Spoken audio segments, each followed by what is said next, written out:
Magandang umaga mga Lodi. For today's mini vlog, panoorin natin kung paano gumawa ng mini quadcopter, no? So DIY ito mga Lodi, no? Siya nga pala, kung hindi ka pa subscribe sa channel na to, please hit mo yung subscribe button sa baba. Pakihit na rin yung notification bell para updated kayo sa akin pang susunod o gagawing mga video. So tara, at atin ang umpisan tong reaction video mga idol. Let's go!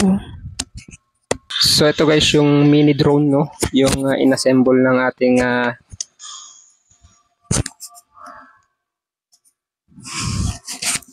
so nag-assemble niya ay si NDAA DIY, no? So ito, gumamit siya dito ng dalawang ruler na 12 inches.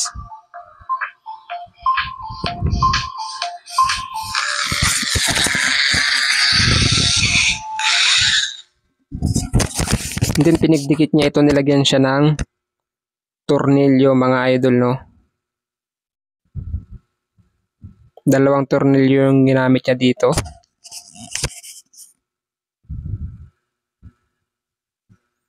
Then brushless motor, ito yung mga dynamo niya, no? So siya yung pinakamakina o yung makina ng propeller, no? 4 na piraso.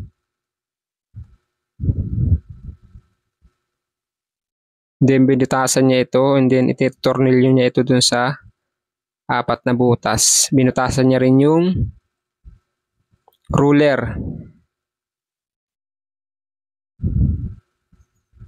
And then kinabit niya na ito mga idol, no? Nilagyan siya ng tornilyo.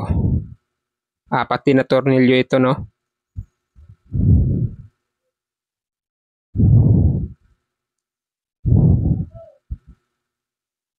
So yung yung ruler niya, yung siya yung pinaka base. 30 ampere na ano kaya itong 30 ampere na to? So yung pinaka module niya, no? Module with capacitor, and then integrated circuit na ito, yung pinaka module nung kanyang mga propeller, yung dynamo. So yung makina niya. Then hininang niya ito dun sa makina, dun sa dynamo. 4 din na module ito mga idol, no?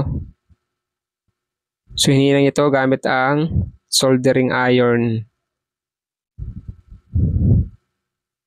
Hindi mo akalain na makakagawa sila ng ganito, no?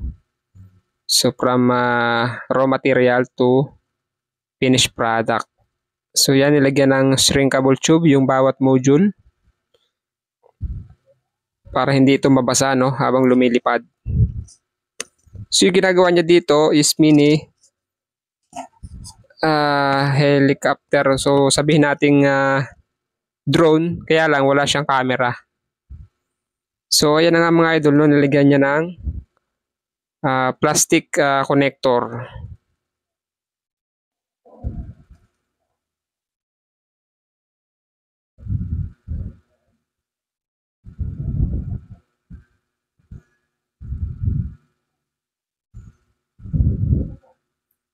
Then ito naman yung kanyang board. So yung board yung kanyang meron siyang screen, no? Kumbaga pinaka-gauge niya. Kung sa motor siya yung pinaka-gauge.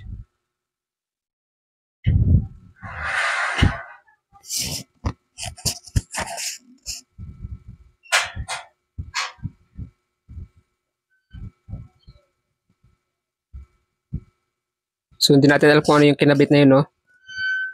Transmitter siguro yun.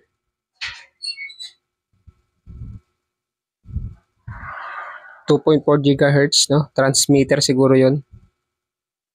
Then yan, nilagyan niya ng stick glue. Ididikit niya dyan yung ipapatong niya dyan yung transmitter tsaka yung gauge panel, no? Yan.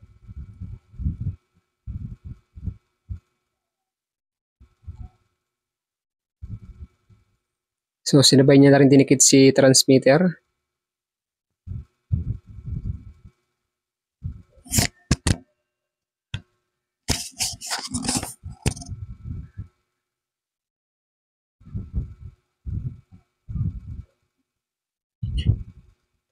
So napakagaling talaga ng mga tao, no, nakagawa ng mga ganitong invention, no. DIY siya. Then ito yung kanyang battery. Hindi niya pinakita kung ilang voltahe yung battery, no. So yan, gumagana na yung kanyang module, yung kanyang gauge. So si-set up niya na lang ito, no. Then back, up, down, enter. Quadcopter nga pala yung tawag sa item na to, no, sa project niya. So set up niya dito kung i-set up niya dito yung mga bawat machine o yung makina na nakakabit dun sa propeller niya.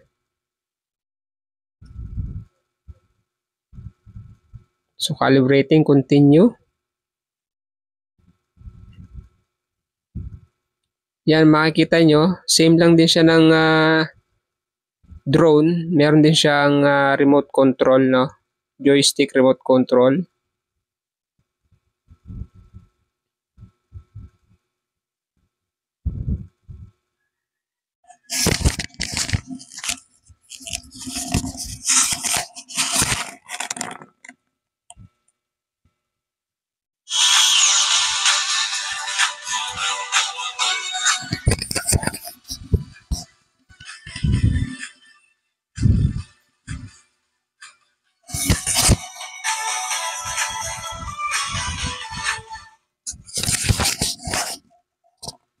So nilagyan nyo ulit ng glue stick para may patong yung board. So dito niya ipapatong siguro yung battery, tama. So yung battery doon ipinatong sa board. Then nalagay ulit siya ng glue stick and then stick. And then ito na nga po, ikakabit na niya ang mga propeller. So 4 na pirasong propeller ang ikakabit niya dito. Makikita nyo, no, parang napaka-elegante nung dynamo na ginamit niya dito.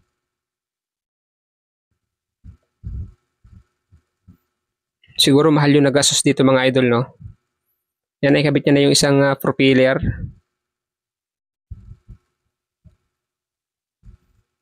So kompleto na yung project. So remote na lang to at makakalipad na to maya-maya lang mga idol. Yan. So bali nagpa-function na yung kanyang mga propeller. So yan, nilabas niya na, no. At papaliparin niya na ito. So makikita nyo, lumilipad na po siya mga idol sa labas. Balance din naman siya, no. Parang same na same talaga siya ng drone. So wala nga lang siyang camera, no.